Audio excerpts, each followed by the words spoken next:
Bismillahirrahmanirrahim. This is Shahid Raza. Today we are going to discuss about types of sampling. और as a researcher आप जब भी कोई research start करना चाहें तो आप पॉपुलेशन में से सैंपल को सिलेक्ट करते हैं, क्योंकि ऐसा होता है कि एज ए रिसर्चर बाज़ात आप अपने रिसोर्सेज को मद्देनज़र रखते हुए और टाइम को सामने रखते हुए आप पूरी पॉपुलेशन को शामिल नहीं कर सकते, उसके रिसर्च नहीं कर सकते। तो फिर आप ये करते हैं कि उस पॉपुलेशन में से सैंपल सिलेक्ट करते हैं। तो ये जो सैम्पलिंग का प्रोसीजर आप अडॉप्ट करते हैं पॉपुलेशन में से सैंपल लेने का, ये बहुत ही ज़रूरी है कि इसके बारे में एक रिसर्चर को कंप्लीट इन्फॉर्मेशन होनी चाहिए ताकि वो प्रॉपर सैंपल सिलेक्ट कर सके, और जो सैंपल सिलेक्ट करे वो ऑथेंटिक भी हो, एप्रोप्रिएट भी हो, और आपके ऑब्जेक्टिव्स जो आपने एज ए रिसर्चर अपने रिसर्च स्टडी में सेट किए हैं उसको भी टारगेट करता हो, उसको भी अचीव कर पाएँ आप। तो इस हवाले से इसको बहुत ही केयरफुल आपने रहना होता है when you are going to select sample from population. तो आज इस वीडियो में हम ये देखेंगे कि what are different types of sampling, और फिर उनकी फर्दर सब टाइप्स के बारे में भी डिस्कस करेंगे।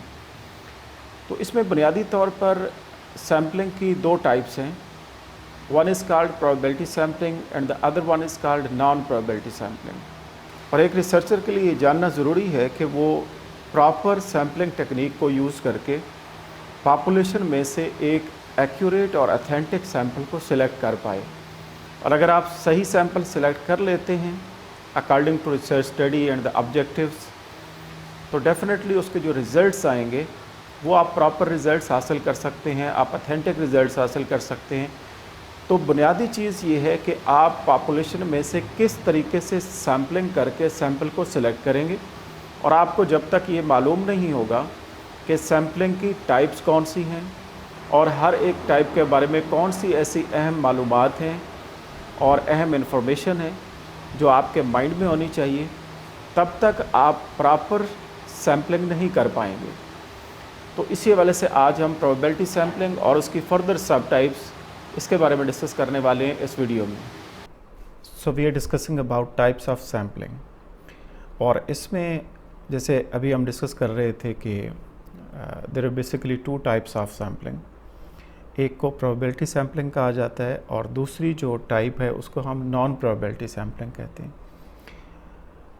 अभी डिस्कस किया कि एक में इक्वल चांस ऑफ सिलेक्शन होता है, किसी भी इंडिविजुअल का, किसी भी फ़र्द का, आपका सब्जेक्ट रेस्पोंडेंट जो भी है आपकी पॉपुलेशन में, उसमें से हर एक को बराबर का मौका होता है। There is equal chance of selection to be the part of sample.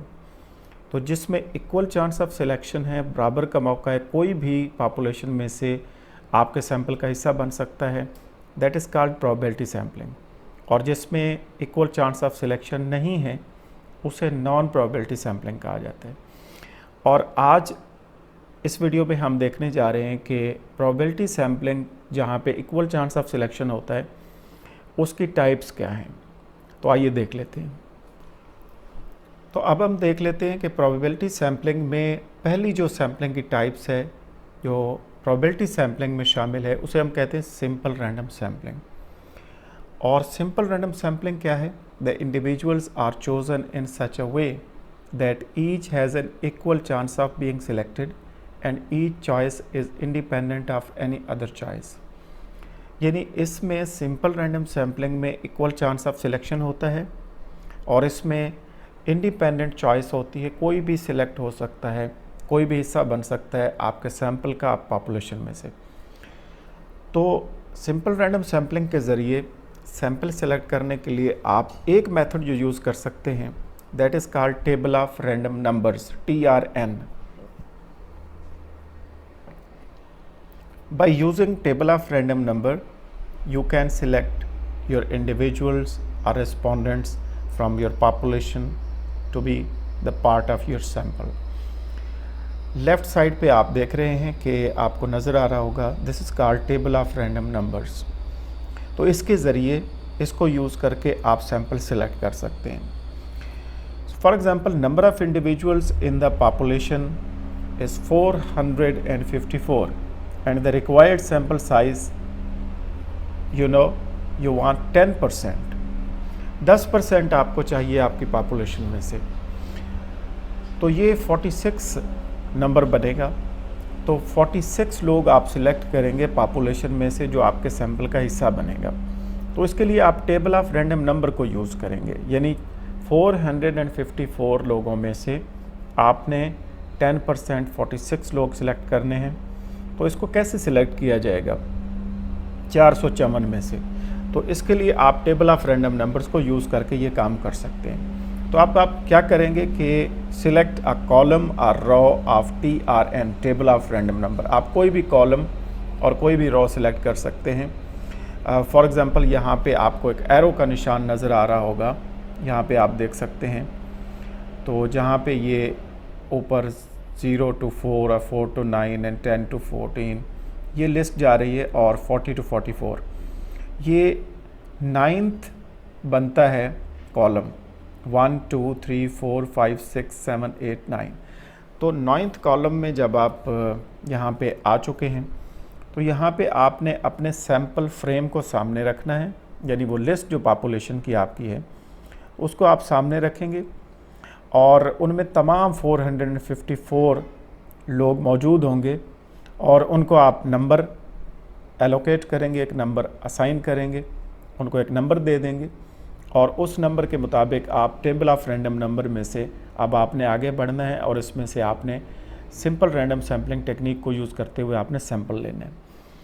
For example moving to TRN column 9 जो हम बात कर रहे थे, इसमें आप देखें कि आपने 454 टोटल आपकी पॉपुलेशन थी। Consider 3 digits on the right. For example ये आपको नज़र आ रहा होगा, यहाँ पे है लास्ट 3 डिजिट 058। तो आपने ये देखना है कि 058 जो है ये आपकी जो ओवरऑल पॉपुलेशन थी टोटल, जिसे हमने कहा था कि 454 है, उससे कम है या ज़्यादा है। और अगर वो कम है, लेस देन 454 है, जैसे कि यहाँ पे 058, तो ये 454 से कम है, तो इस पर्सन को आप सिलेक्ट कर लेंगे। Person at serial number 1 in the list is included in sample. पहला बंदा आपने सिलेक्ट कर लिया, यहाँ से पहला रेस्पोंडेंट्स, आपका वो सब्जेक्ट जिसे आपने सैम्पल में शामिल करना है वो सिलेक्ट हो गया। इसके बाद इसी तरह से आप आगे बढ़ते रहेंगे।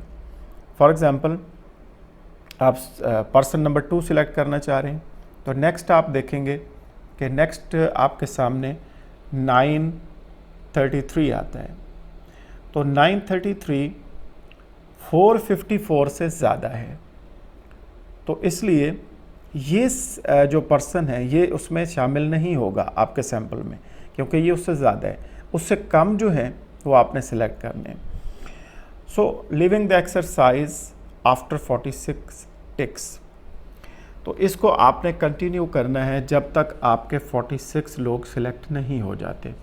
तो उसका एक तरीका ये है कि by using table of random numbers आप अपनी पॉपुलेशन के तमाम लोगों को एक नंबर असाइन करके, और फिर उसके मुताबिक रैंडमली कहीं से भी स्टार्ट करके टेबल ऑफ रैंडम नंबर में से आप ये देखेंगे कि आपकी जो ओवरऑल पॉपुलेशन थी उससे जो नीचे का नंबर है वो आपने सिलेक्ट कर लेना है। नेक्स्ट इसी तरीके से आप आगे बढ़ते रहेंगे और नेक्स्ट जो है वो सिलेक्ट करते रहेंगे। Second is stratified random sampling. So stratified random sampling is a process in which certain subgroups stratas are selected for the sample in the same proportion as they exist in the population.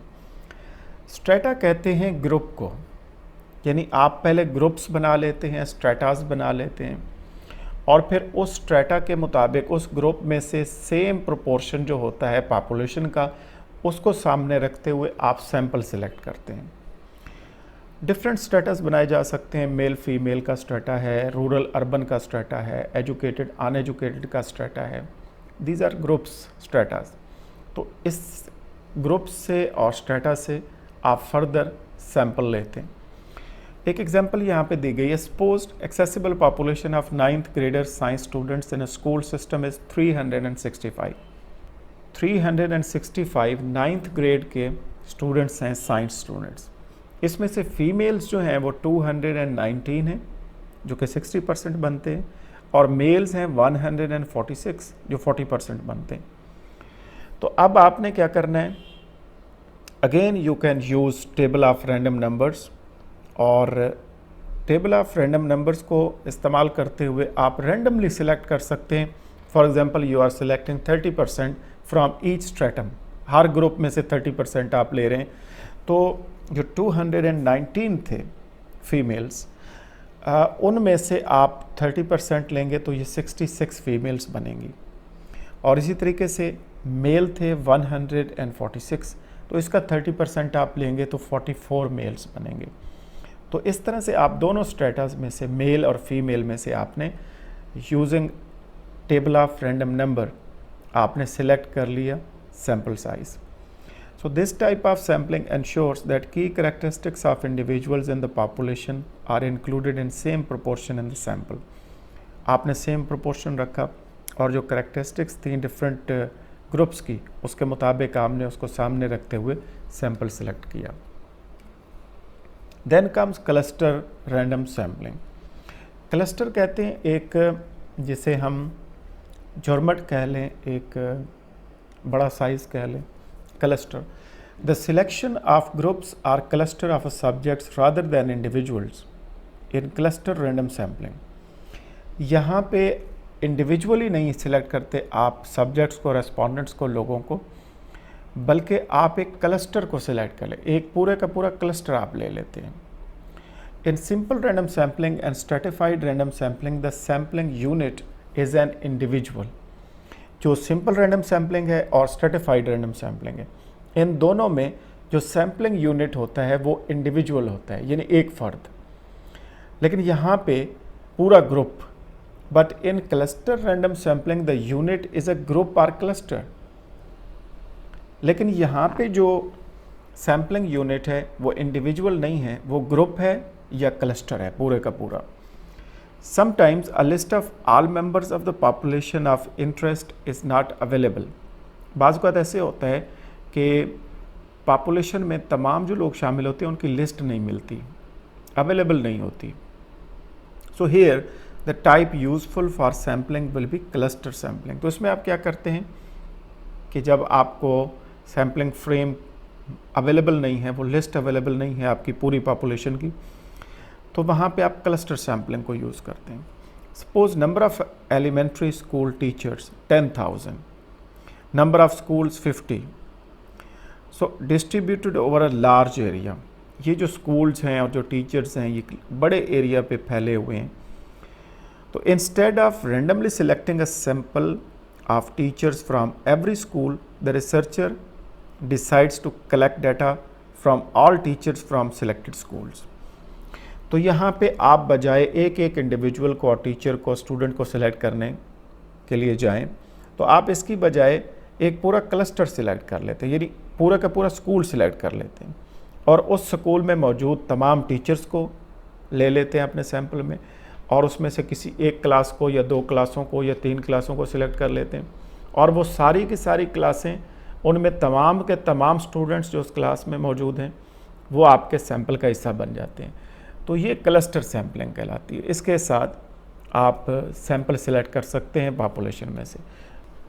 So then come systematic sampling. In systematic sampling every nth individuals in the population list is selected for inclusion in the sample, N5 और 10। तो nth number of individual को आप select करते हैं population में से और उसको हिस्सा बनाते हैं अपनी सैंपल का। For example names in the population list there are 5000 और आपका डिज़ायर्ड सैंपल साइज़ है 500। टोटल पॉपुलेशन लिस्ट में कितने लोग शामिल हैं? 5000, और आप कितना सैंपल साइज़ चाहते हैं? 500। तो सैम्पलिंग इंटरवल आप यूँ मालूम कर सकते हैं कि population size over desired sample size, तो इसको आप 5000 और 500, तो इसको जब आप देखेंगे तो इसका जो रिज़ल्ट आएगा वो 10 है। A researcher would select every 10th name, यानी वो nth इंडिविजुअल जो हम कह रहे थे कि the researcher is going to select every nth individual in the population. So यहाँ पे 10th नेम जो होगा वो आप सिलेक्ट करेंगे, उसको हिस्सा बनाएंगे पॉपुलेशन में से सैंपल का। तो इस तरह से हर 10वां इंडिविजुअल आपके पॉपुलेशन में से सिलेक्ट होगा और वो आपके सैंपल में शामिल हो जाएगा। तो इसके लिए आप इसको कहाँ से स्टार्ट करेंगे, इसका स्टार्ट कहाँ से ले सकते हैं? इट्स रैंडम स्टार्ट, कहीं से भी आप स्टार्ट ले सकते हैं। For example 10 numbers from 1 to 10, so draw out 1 number, for example 3, और यूज़ TRN, इस टेबल ऑफ रैंडम नंबर से भी आप इसको स्टार्ट ले सकते हैं।